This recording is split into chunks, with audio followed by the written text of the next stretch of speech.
אולי נזיז את הדברים כי בסרטונים זה לא נראה יפה. אוקיי, בסדר. טוב, תודה. Welcome everybody to Hasidus, Jewish mysticism in the holy city of Safed, Sfat, Israel. And we are joined with our sound engineer, David Collins, and our YouTube short and Twitter special, Moran. Thank you guys for helping to spread the light of God from the holy city of Tzfas to the whole world. Yes, you are the whole world. So, today we're going to speak about a very important idea, which is what is good and what is bad. You know, that's probably one of the most important ideas in the world. Every group in the world says we are good.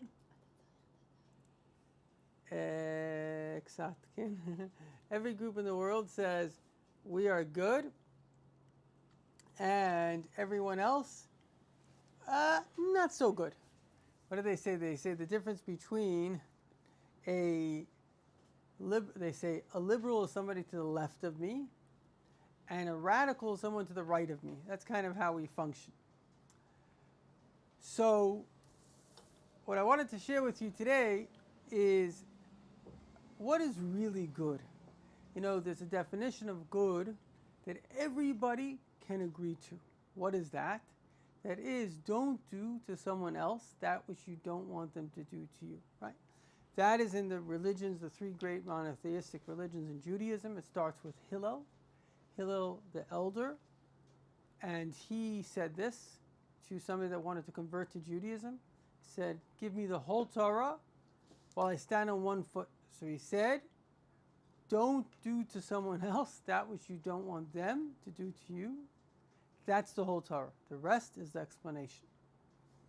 Then, of course, Christianity has that line and Islam has that line. So it's a very basic idea that every single human being can agree is a definition of good and evil. So nobody's going to argue on that, right? If I do, God forbid, to you something that I don't want you to do. Now, it's very interesting, that in Jewish mysticism, the question is asked, why did Hillel say what you don't want someone to do to you, don't do to them? He could have said the opposite. Do to someone else what you want them to do to you. For example, you want somebody to hug you. You want someone to say, wow, you're such a good person. You want somebody to help you when you're down. Why didn't he say that? Why did he say the opposite, don't do? So the answer that he says is very, very, very deep. I read this from a booklet that the Rabbi put out. What is the one thing that nobody wants anyone to do to them? Even if they do it to someone else, they don't want someone to do it to them. And that is to be shamed.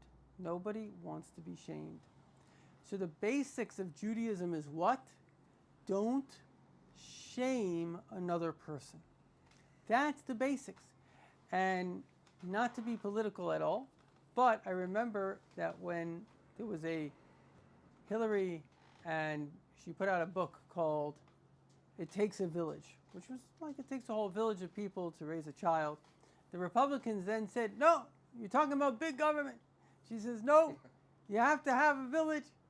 But they didn't shame each other until he who must never be named became the president. I call him the shamer in chief. Suddenly the political discourse became one. You look at the YouTube comments, it's unbelievable. Where did we become uncivilized? Because civilized people, I was just talking to somebody from England, and he says, you know, in England, everybody's polite. Even when the police come to arrest someone, they do it politely. But in other countries, this guy told me he was in Egypt. There was police came to, I don't know, he was arresting an Arab. Everybody's shouting at him. And it's interesting because if you saw that when they put, what's his name? Who was the president of Egypt? And then Morsi took over, and they put him in jail. What was his name? Before Morsi. I don't remember. The evil, One second, Morsi, I think, was the guy from the Muslim Brotherhood, which was totally evil, which he who must never be named put in power. But basically, I forget his name. I don't think it was Nasser. It was something like with it. No, that was Iraq. It was something with an N. But in any someone on chat said Mubarak. Yeah, Mubarak. Thank you very much. Yes, great. And so so they show this in like on TV, that basically they put people in Egypt, like when they bring them to the courtroom, they put them in a cage. Now that's a disgusting thing to do. First of all, the guy was a former president. But the second thing is, you don't treat a human being, even a criminal, you don't treat a person with disrespect. Every single person, even if, in Jewish law, there's a concept of somebody maybe killed someone, there's even a concept of hanging. But you're not allowed to leave the body hanging, because that's disrespect to that body, to that person. Right? We don't shame people, we don't disrespect people. And so, in England, I was at the English Parliament. So in the English Parliament, they're like the way they speak. So I remember this one thing, I think it was a question about Ireland. It was very, very heated. Normally you go to the English Parliament, there are like 3 people, 2 of them are over 80 years old, 1 person speaking. But this was the one thing that, I don't know, the whole thing was packed, and they were like arguing both sides of the aisle. So one of them got up and he said his whole speech and da-da-da. And the speaker goes, "Whatever you said was very eloquent. I just wonder where you have been for the past year." Okay, so it was like a put down. It was a little bit sophisticated. It wasn't like, "Oh, you miserable jerk," you know what I mean? So we have to, number one, our speech, our language to each other has to be respectful. Because that's the basic difference. You see 2 dogs, they look at each other, "Ah!" It's not okay. It's not how human beings behave. I don't know if you know this. Birds are actually very sophisticated creatures. Shalom Aleichem. No problem. Birds are very, very edel. They're quite sophisticated creatures. Birds, in fact, marry for life.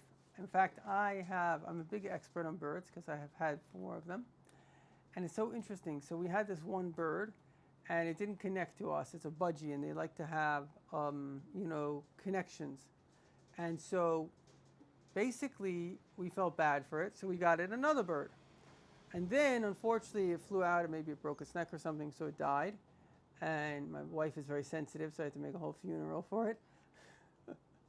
And then, so we had to get it a bird. So it was so interesting to see, because when you take one bird and you put another bird in the cage, they feel each other's energy. And these 2 birds, they were literally lovebirds. They would kiss all the time. It was a male and a female. They were like so connected. And then one day, unfortunately, it died. I went to the pet store. Off in Hebrew is actually a chicken, right?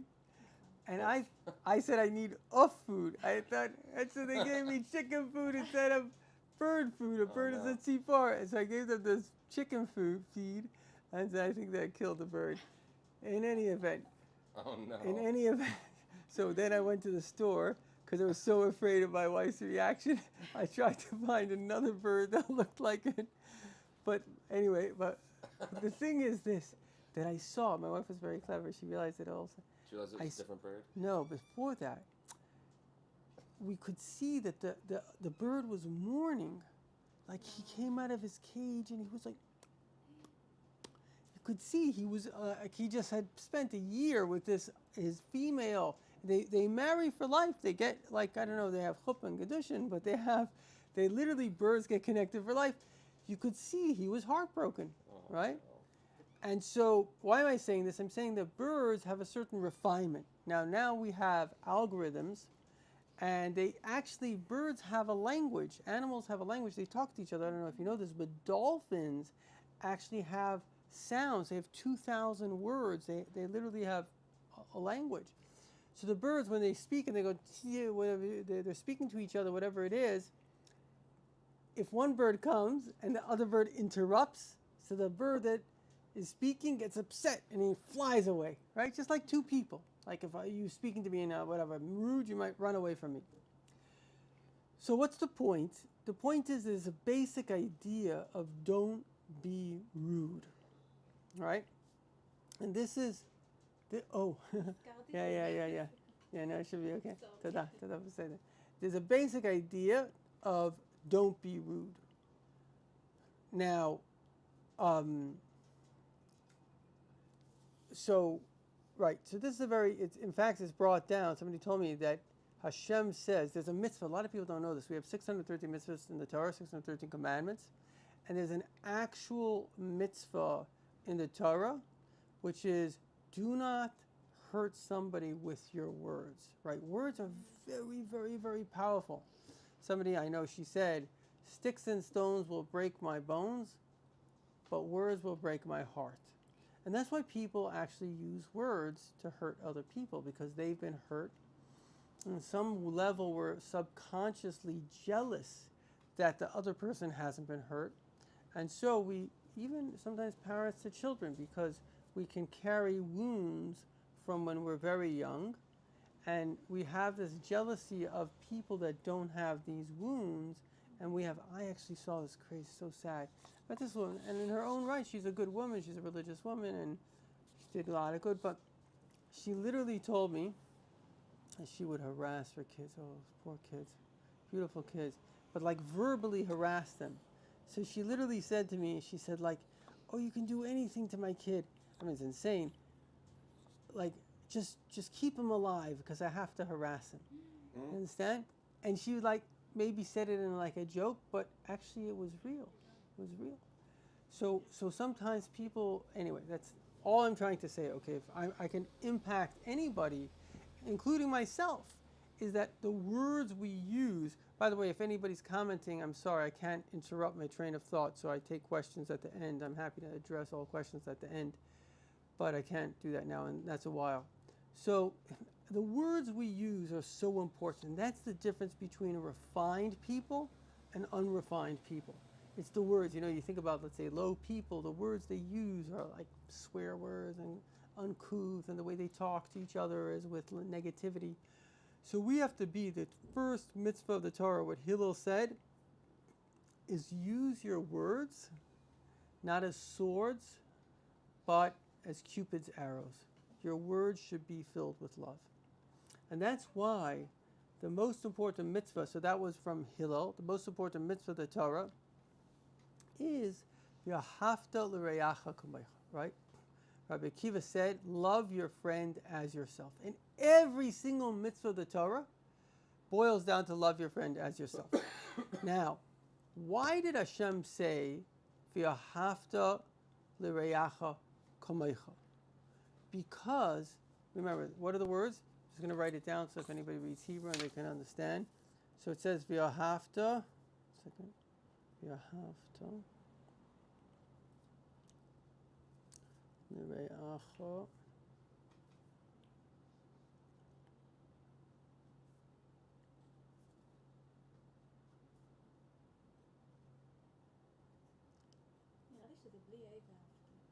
מה? Oh, okay, כן, את צודקת, אני חושב. תודה. So it says, V'ahavta, you can see that, V'ahavta l'reacha kamecha. Okay. So, the question is, why does it say that word, kamecha? Right, that's a very interesting word. Love your friend, and this is the thing that people think. People think that it means as much as you love yourself, right? But really, kamecha is like you love yourself. In other words, love your friend in the same way that you love yourself.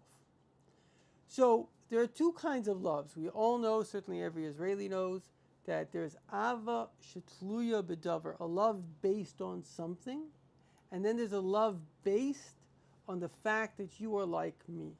So when children, they go to school, they don't love, you look at a child and the child smiles at you, it makes your day. Why? Because you know that that child is not loving you for any reason. They're loving you just because you're a human being. They have this unconditional love. I remember when my daughter was a little baby, she was a little baby, and we brought her to it was somewhere like we were getting our car fixed. We needed that a lot. And anyway, there was this old man there, and you can see he was well dressed, so he's probably like he came from a good background and probably did his business his whole life. But a lot of elderly people suffer from loneliness. And she smiled at him, and you know what he says? He says, "At least somebody likes me." The power of a smile of a child is unbelievable. But every one of us has that power. But most of us don't use it because we've been so hurt that we're afraid to smile. You know, when people first went to Russia, they told Americans don't smile. Why? Because when people would smile in Russia, they thought you're up to some kind of sadistic thing. Right? Hopefully by now they've calmed down a little bit. They're smiling. But if you look at it, I mean, generally you don't see the Russians smiling, right? So it's an interesting thing, right? So smiling is a healthy sign. I just love you, right? And I'm going to say something important, which is there are two kinds of smiles. There's a smile that I have because I'm happy with inside. So you see a friend that you never saw for a while. You see your mother that you never saw. You're smiling because it gives you joy. And then there's a smile of the Yetzer Hara, of the Satan. It's a smile, it's a sadistic smile, like you look at a movie of somebody that's evil.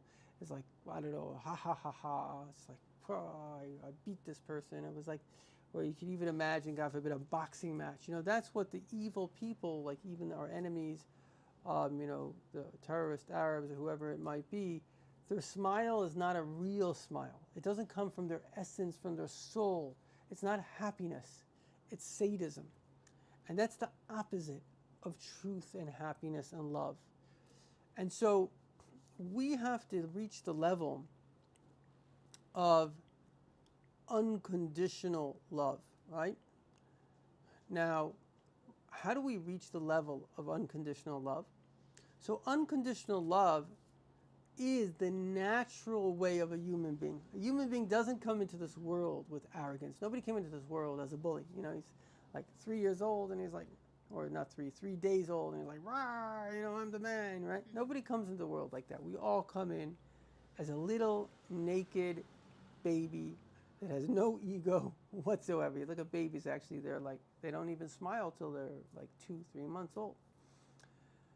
So what happens is that if, God forbid, a person develops arrogance, so now arrogance is the dark side. We learned about this in the Tanya today, and we spoke about this yesterday.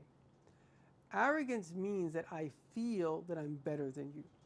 Now, why is arrogance the opposite of love? Why do you think? Was that arrogance? Huh? Can. Why is arrogance the opposite of love? You can say, I'm arrogant, but I could be a loving person too. But it's not true. If you're arrogant, you can't be loving. Lama?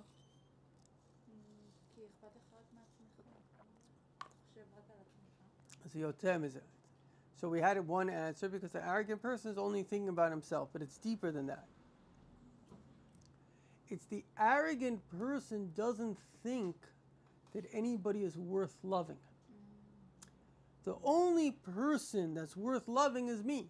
That's why arrogant people, I don't want to say names, but even certain heads of states that are arrogant, you'll notice they get along with each other, like the axis of evil. Again, I don't want to say, but different heads of countries are evil, right? Certainly we could say this, Kim, whatever, guy from North Korea and his friends.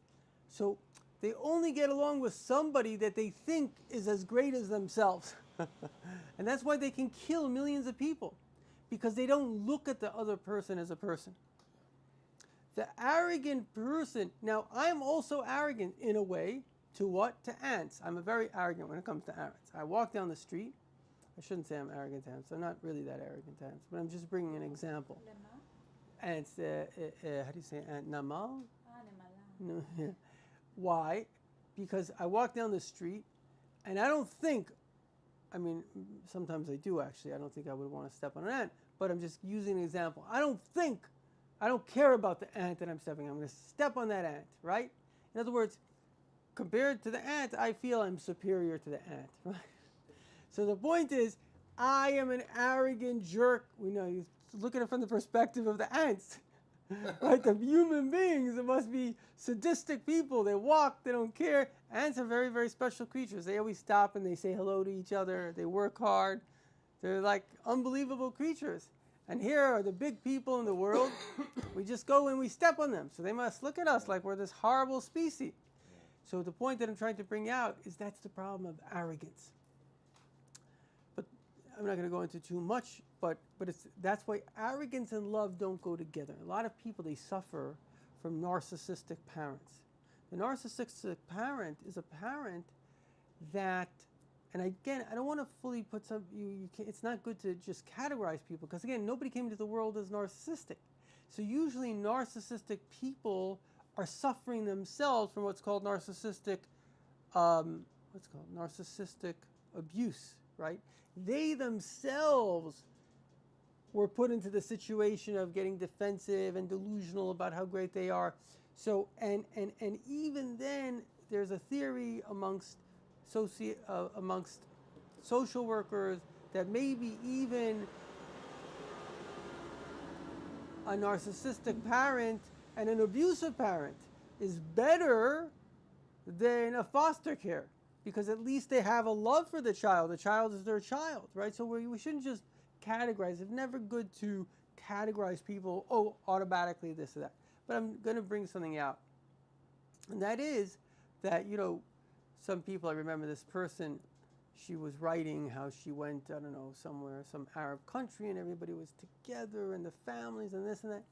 But these people, they could kill their own daughter. So what's going on? Do they care about their child? Do they not? Talking about honor killings? Honor killings, and even the way that they'll treat the point is that a narcissistic culture and person, and not all, for sure there are many that, we have many, certainly we have the Jews here, very good people, but the point is, a narcissistic culture, they're using everybody. The wife is something for their honor. The children everything is about their ego. And this one person, was a show that I saw, it was a Muslim, he says, they were talking about these honor killings, he says, by us, everything is about honor and shame, right? So this is evil, basically. Now, again, you can't even believe, they've become, it's called narcissistic personality disorder, right? They have a problem. So why am I saying this? I'm just saying this because there's actually a way to get out of this problem. But first I'm going to tell you how bad the problem is, because the only time we change in life is when we want to change. That's the only time we change. And here's a couple of reasons why you should want to get out of narcissism, and how to get out of narcissism is a very difficult thing. I've actually been narcissistic, and I can't say it's difficult to fully leave it. And there are actually some benefits, I think, to narcissism. In other words, creating a little bit of drive, a little bit of ego, which you can use for the good. But there are a couple of problems here. First of all, I'm like a doctor. I have to read my own handwriting. Right, so the first problem is that you can't love. The second problem is it makes us angry. I spoke to this guy, very interesting. This guy, he told me it's a miracle he's not in jail. The judge told him, if I ever see you again, I'm going to lock you up for life. This guy, they even did a show about him. He was like a head of a gang. Unbelievable story. There's a black guy, not that it matters, I don't like saying the color of skin, because it's really the color of the heart, which anybody can be good or bad, but in any event, he was the head of a gang, and he was a character of note. Eddie. I met Eddie when I don't even want to say where I was, because I don't want the police to ever come after him, but the point is, I met Eddie, and Eddie told me, this is what he told me. He said, if a guy looked at me wrong, I could kill him. He says, I was crazy. So he said when he first came to this rehab, it was like a farm. He said that he would sleep, he'd triple lock his doors, he'd had 3 guns he said, I was so stressed. I didn't even know I was so stressed, right? Because the people that live in this environment, first of all, there's the gang warfare. I mean, his girlfriend that was pregnant with his child was shot right next to him. They were trying to shoot him. It was like they're busy killing each other nonstop. So the amount of stress. Then they've got to worry about the police as well, right? So the stress, and then obviously, he didn't admit it, but I knew this was true. Why did he even become this gang person? He didn't really come from a family that he couldn't have had, but he couldn't have worked his way up in life. But it comes from deep shame. It comes from a need to get money, make pride. And so the bottom line is that Eddie told me, he said I was crazy. He said it, I was crazy, I was nuts. And where does that come from? I remember saying, I was actually in this place, and I said, a duel. I don't know if everybody knows what a duel is. In the olden days, you were in a bar, and a guy looked at you wrong, and he said, okay, I'm challenging you to a duel. And one of them is going to die. It's like, well, you're going to give up your life for your pride? This guy, he told me, he had a company. He's an old man when he told me, so his company going back. And one of his workers, who was bricklaying. So, one of his workers says, I don't know, what was his name again? Jerry. He says, Jerry, I can carry more, I'll bet you I can carry more bricks than you. So Jerry says, gives him $1, which was worth a sum of money in those days. He says, you know what? You win. So a person with a healthy self-esteem can allow someone else to win. But a person with a low self-esteem always has to protect his ego and will never be okay with being insulted. So if I feel good about myself, you can insult me, I won't be happy about it, but I won't, God forbid, have to kill you. But if I'm really not well, then I have to go crazy, I have to take revenge, I have to, because I'm so protecting my honor. So another reason, first of all, we all want to love. And if we're arrogant, we can't love. And there's nothing more beautiful in this world than love, nothing. So you're going to exchange love for pride? It's not a good exchange. And I want to say that, a lot of us have this desire to be famous. And I had my 15 minutes of fame, whatever it was in a certain country, and I was known by at least the Jewish community, I was known by everybody. I had my 15 minutes, and you know what? It's empty. It's like any physical desire. Imagine you have a desire to eat chicken, and you get every single day you eat chicken. What do you think is going to happen? After a year, it means nothing. Chicken will mean nothing to you. And the same thing is with fame. I've had it. It absolutely means nothing. And so arrogance, first of all, could prevent love. Oh, it does prevent love. And it also will make us angry. And that's why there are 4 elements. There is earth, air, fire, water. And fire is the idea of gaiva, of trying to be greater and better. And so the problem is that when I feel that I'm better than somebody else, then if they insult me, I get angry. If I feel I'm lower than someone else, so for example, if a parent says something not nice to a child, the child won't really get angry at the parent unless the child is a little narcissistic, because they understand that the parent is the parent. But imagine 2 adults say something not nice to each other, so they get very angry because I'm an adult like you. Why are you doing this, right? So the second problem of arrogance is it makes us angry. And it says that whoever lives with anger, their life is not a life. A lot of us have anger. And again, this is something very important. If you're angry at people often, you know what you're doing is you're giving the bully exactly what he wants. Because the bully is feeling angry. I've had this in my life. Somebody bullied me, so I felt angry for a while. Anger is like putting yourself in a hot soup and staying there. Who would want to put themselves in a hot soup and staying there? And so often, this is a very deep thing that I'm going to tell you. You know sometimes why we do it? We do it from a narcissistic honey trap, right? So unfortunately, often in narcissism, what happens to the individual is they lose their self-esteem. They lose their self-esteem.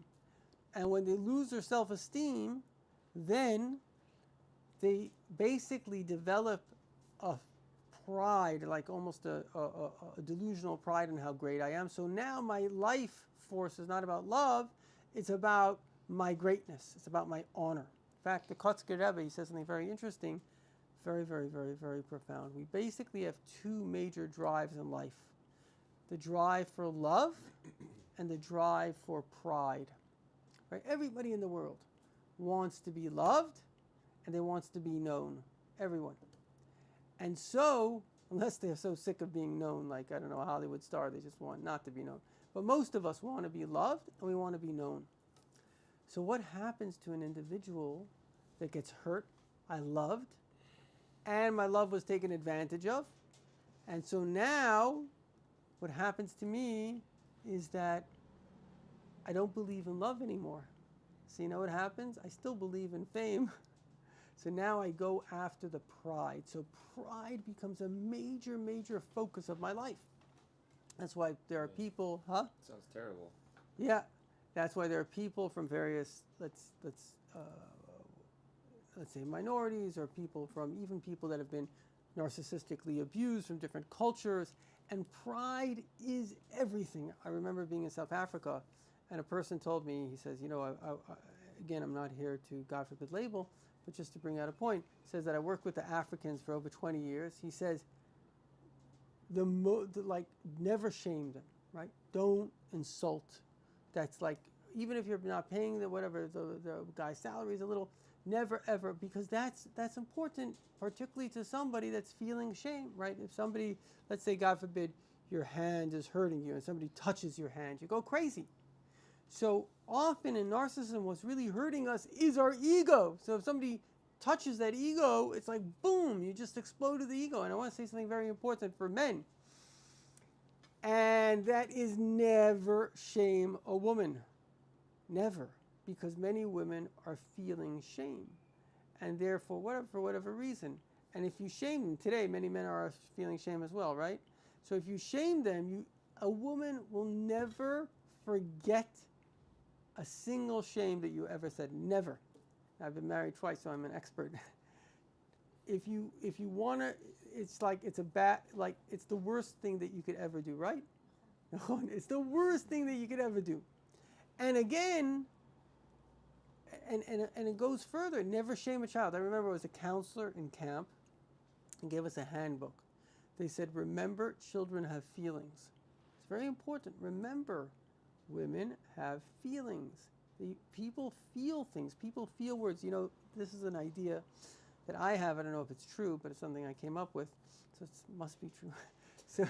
So the idea is, what is a soul? Talking about narcissism. I remember a friend of mine, it was so funny, we were walking in a certain country where a lot of people suffer from narcissistic abuse. It was so funny. And we were talking about narcissism. And so afterwards he says, I felt like if you didn't come to this country but to offer me the Shabbos meal, it would have been worth it. I was like, oh, really? That's interesting. So the point is this. What is a soul? A soul is something that feels. It's a very, very, very deep thing that I believe I'm saying now. Right? There are four categories of souls in this world. There's the human. You feel that. Your body feels that. But your heart also feels that. If I gave you a love, whatever, you feel that. If I say I love you, you feel that. God forbid if I say the opposite, you feel that. We feel. Right? Now, many of us, what happens in life, I'll never forget, it's very, very, very sad. I saw this YouTube video. This girl, beautiful girl, like 14, 15 years old, and she was so hurt that she had like these papers. She was writing like, I don't know, hurt. No, it was like a whole video, and then the next paper was like, I don't know, lonely. And she was basically bullied, right? And she actually committed suicide. And so the question is, why, how does somebody hurt somebody? So when people are young, they're very, very, very, very vulnerable. Our hearts are very open. Somebody was saying this the other day, that God said that when Mashiach comes, I'll take away your heart of stone. And this is something also that Eddie told me. He said, so funny, he ran over I think maybe it was like a squirrel. His car ran over a squirrel. Now this is a guy that literally murdered people. And he said that it bothered him that he killed the squirrel. So he calls his mama. He's like, Mama, my heart's going soft. And she says, Eddie, that's God working on your heart. Right? So in other words, a person because of fear and abuse, what we do is we create a kind of blockage of our own emotions. We stop feeling our own emotions. And you know what happens then? Is unfortunately, we stop feeling the other person's emotions too. Now I want to say something very profound. God never had a hard heart, because hard hearts come from fear, and God can't fear, right? Fear can only be if I think that you can hurt me. A parent doesn't fear the child, certainly a little child. So the parent always feels compassion, if they're healthy, towards their child. So God's heart is always soft, and that's why God loves every single time you do a mitzvah, every single time you pick up a siddur and you daven. I know somebody, she's very, very holy, and she can see the angels. You know, whenever you say a word of Torah, angels come out. And she said to me, the angels that come out when women pray are very, very high.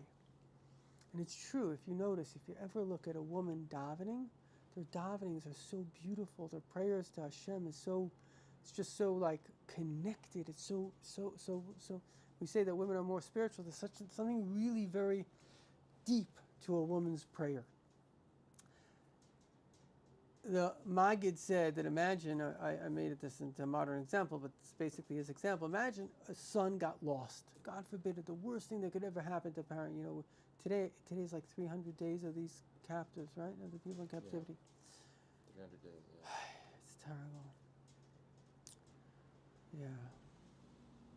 So we dedicate the class for the return. So. Amen. Yeah.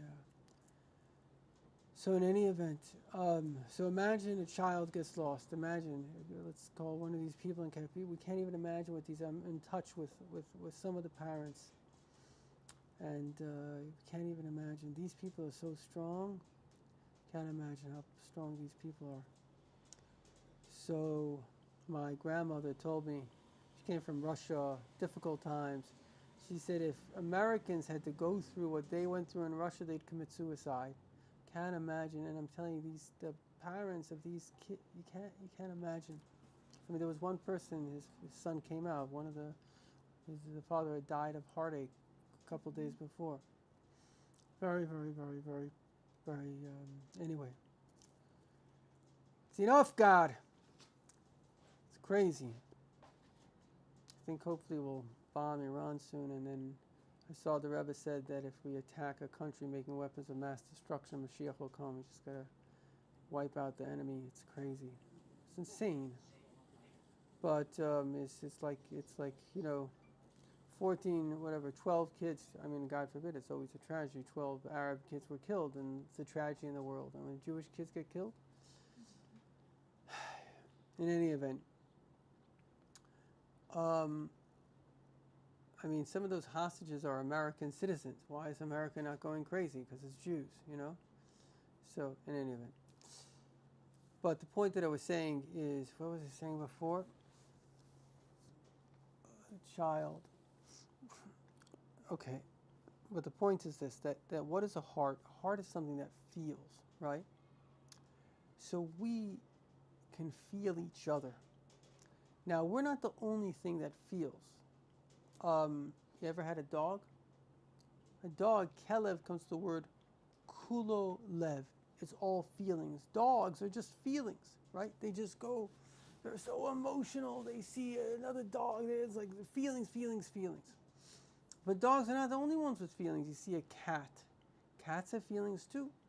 You know, and even birds have feelings, right? They bond. You know, birds can connect to their owners and things like that. I don't know if you know, but parrots will become jealous if a new child comes into their home. Animals have feelings.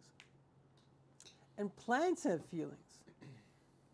They have I read this, which I think is true, that in the Amazon jungle, if they want to kill a tree, they go around the tree, and maybe the elders, people, and they just shout at it for 30 days, whatever, for an hour, whatever, and then the tree dies. And the guy that wrote it, he says, I don't know if it works with trees, but it definitely works with people, right? So we have emotional feelings. And this is what I was saying is God has feelings. I was saying the example, so God forbid a child gets lost. And now imagine the child calls the parent and says, I have 5 minutes on a phone card. Can you talk to me? So the parent, what do you mean? I've been waiting 5 years for this phone call. So whenever we do anything, it's very important to understand, because sometimes religious Jews can become arrogant, basically. We can think, oh, wow, because arrogance is also something that we all have a desire for subconsciously, right? So, but the Rebbe says, if there's a stockbroker and he was on the floor, right, he's trading stocks. Today you do it on your computer. In the olden days, you'd have to do it on the floor. And he's trading stocks. And then he's like, oh, it's Yom Kippur. He goes to synagogue for 3 hours. And then he remembers, oh my God, there's a trade that I have to do. And he leaves and he goes back to the floor. He says, you have no idea how precious those 3 hours are to God. And this is very important, because people think that religions are equal. Religions are not equal, because a narcissistic religion like narcissistic Islam is, not all of Islam, but certainly evil Islam, that is the opposite of what God wants. God created religion to overcome our ego, not to make us egotistical, right? He even says that about the Torah. If a person studies Torah and it leads them to ego, it says this is poison. It would have been better had they never studied Torah. So the point is that Hashem is love. He has an open heart. Hashem says, what do I want? I want that you should love each other. And so getting to this point and understanding the problem of ego, the problem of narcissism, is that it will destroy love. It will make us angry. They say whoever is angry, all the fires of hell consume them. It's a story once that the Baal Shem Tov went to somebody's house, and the person was angry at his helper. And the Baal Shem Tov said, if I didn't know where I was, I would have never known whose home this was, because the demon of anger was covering you. We do crazy things. We get overtaken. And so people would do things that they would never do. And because the nature of a person is kind, the nature of a person is compassionate, that is our nature. So if somebody is not acting that way, it is because the evil has taken over them. It's not who they are. We're by nature good and kind. And it's not who God is. God is by nature good and kind. That's why the world was made, so we could be good and kind, so we could have love. And when we see narcissism, even if it comes from a rabbi or, God forbid, a priest or imam, that is evil. That's the evil has crept into them. That is not Judaism. In fact, Rabbi has a very beautiful thing. He says, everything that has a sign, the sign indicates what that thing is. So a kosher animal has split hooves and chews its cud. And so what is the sign of a Jew? That he has compassion and does goodness and kindness. So what is the sign that your Judaism is the right version of Judaism? Is it leads you to compassion and goodness and kindness. But if your Judaism leads you to narcissism and looking down at other people, that is not Judaism. That is a disease that crept into a certain cult within the Jewish people, right? That's not Judaism. It's the opposite of Judaism. Judaism should be leading us to compassion and goodness and kindness. Okay, so furthermore, what does narcissism lead us to? It leads us to an unbearable life. Why? Because it makes us jealous. It makes us jealous because if I'm humble and you have something good, and that's why there's a book that's written, it's called The Israel Test. It's written by this very big genius. His name is George Gilder. And he says something very brilliant. It's called the Israel Test. Imagine somebody's very wealthy. Can you imagine that for a minute? How do you feel about them? So a healthy person is happy for them. Baruch Hashem, they have a lot of money. Good. Somebody that's narcissistic feels it's not fair. Why should they have money? I want to tear them down. A guy once told me that a Russian told him, he says, you know the difference between you Americans and us Russians? If a guy has a Cadillac in America, that was a fancy car, maybe a Tesla today, he says, in America, you're like, oh, wow, that's a nice car. I'm going to work hard. I'll get a Tesla too. In Russia, you're like, oh, I got to tell the KGB on him. So the point is that jealousy, and there are many cultures that everybody is jealous of the other person. In Germany, they discovered this, that people are just jealousy because Germans, by nature, they come from Amalek. In fact, I saw a medrash, ancient medrash said, a Molig zu Germania. That's why they thought they're a super race and they could kill people, and that all this evil comes from this innate arrogance that they have. And they basically can't stand each other, because you cannot have love if you have arrogance. And what does arrogance do? If you have something, not only am I not happy for you, I want you not to have it, because I should be better than you. And it becomes this whole war of who has more and who has less. And you go to your death being a moron trying to outdo somebody who's a moron trying to outdo you. So there's two morons fighting with each other, right? I remember I was in Austria, and Austria is part of the German whatever. I just saw it with such arrogance there. And I'm an American, so we have a little bit of innate superiority complex. And I was like, what are you being arrogant about? Like, what exactly are you being arrogant about? You know? And nothing. You know, what are the Germans being, what do they have to show? They should have a lot of shame to show, but what are you being arrogant about? I'm not saying you can't be normal like every other person, have basic pride, but why arrogance? What is it there for? And so the answer is that they, whatever, I don't shame them, but so the point is that you cannot have happiness because you're going to be jealous, and a jealous person can't be happy because you're always feeling that the world is not fair, etc., etc. And last but not least, jealousy also leads to hate, right? Because you begin to think that that person took it away, because the arrogant person is very, very interesting. Where does the universe exist? Where does the universe exist? Point to the universe. Just point for a second. The universe exists, right? It's outside of me, the whole universe, right? But it doesn't exist outside. It exists right over here. It's in your own head. Because if it wasn't in your head, I didn't think that there's a galaxy over there. I never saw the galaxy. I just seen stars. I've never seen another galaxy. I believe that there's a galaxy, right? I believe in heaven, but it's just, in a way, a belief, a perception. If I never thought, it's all in my own head. If, God forbid, you had a child, let's say they got stuck in the womb. Where's the universe? It's right over here, right? And not so long ago, people didn't know there were other galaxies. It was only our galaxy. That's all there was. Maybe before there was only our solar system, right? The whole universe. So you're talking about brilliant people, not stupid people, a lot smarter than me. But that was their whole universe. So the point is, the universe is here. Now this is very, very interesting.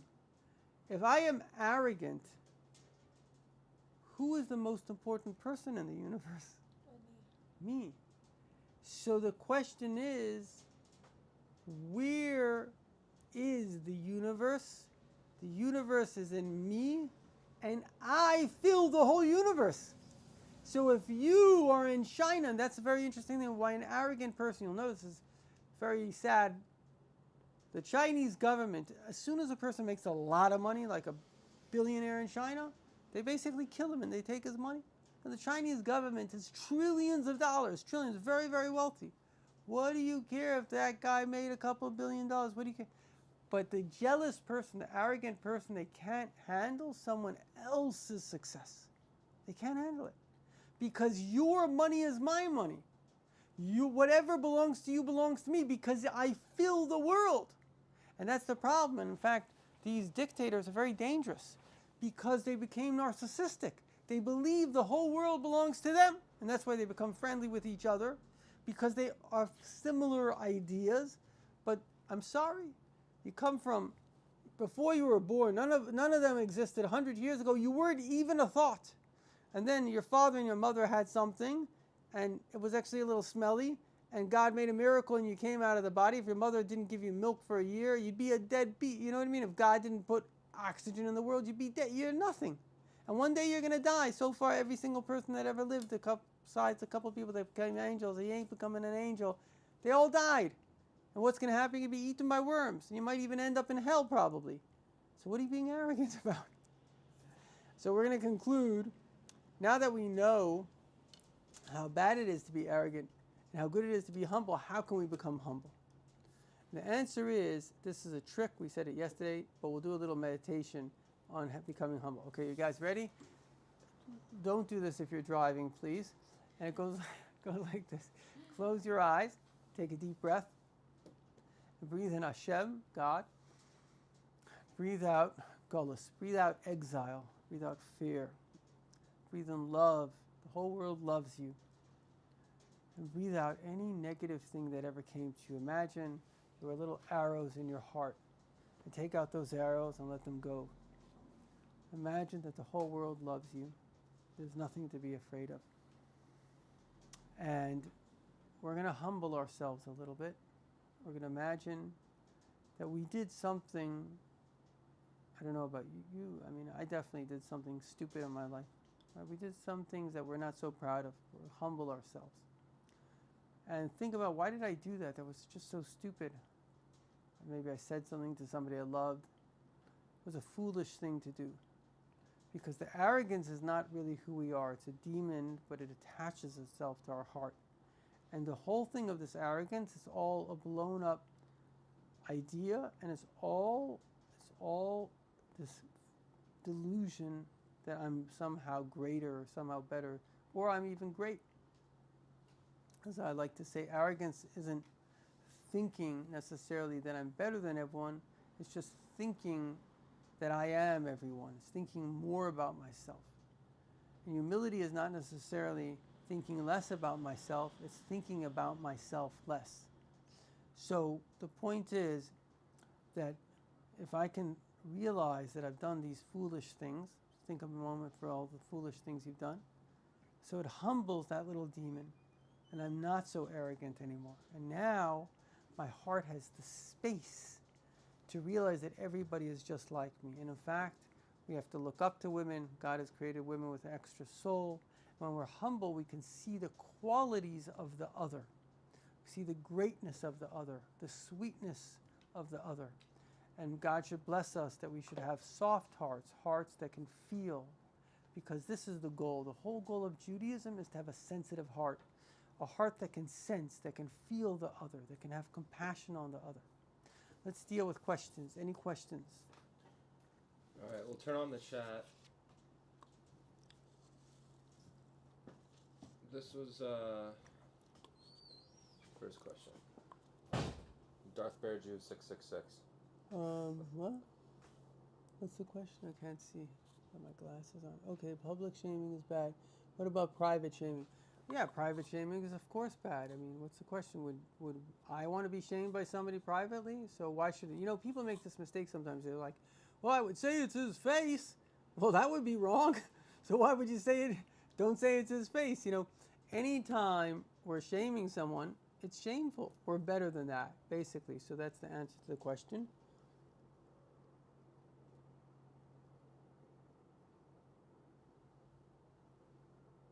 Okay, I hear you, Emmy. Each translates the thought of us according to the level of thing. Okay, I'm not sure what that means. Any other questions? Okay. Let me just look at my phone here. Does anybody have any questions? Okay. So, let's all make a good resolution to try as much as we can, to be as loving as we can, and as kind as we can. L'chaim v'levracha.